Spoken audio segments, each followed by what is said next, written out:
नेपाली फुटबलमा अहिले ठुलो काण्ड चलिरहेको छ, यानि कि वर्षौं पछाडि बल्ल बल्ल सुरु भएको राष्ट्रिय लीग अहिले रोकिएको छ। हो, तर यो कुरामा कुनै पनि अचम्म मान्नुपर्ने ठाउँै छैन, किनकि हाम्रो नेपालमा जे पनि चल्छ र हाम्रो नेपालीहरूले जे पनि चलाउँछ।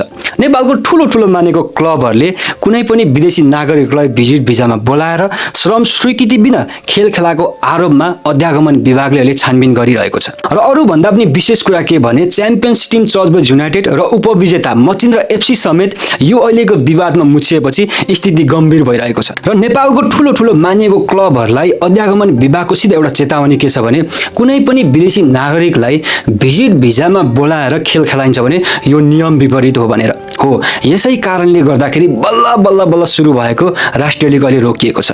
र प्रश्न यहाँ उठ्छ, हाम्रो नेपाली फुटबल अहिले कहाँ गइरहेको छ र हाम्रो नेपाली फुटबलमा के चलिरहेको छ र हाम्रो नेपालको क्लबहरूले किन यस्तो जोखिम मोलिरहेका छन् र हाम्रो नेपालको क्लबहरूले यो कुरा सबै थाहा नपाएर गरेका हुन् या थाहा भएर गरेको खेल हो? तपाईलाई के लाग्छ? तपाईको ओपिनियन के छ? तपाईको मनमा लागेको कुरा कमेन्टमा राख्नुहोस्। See you next video.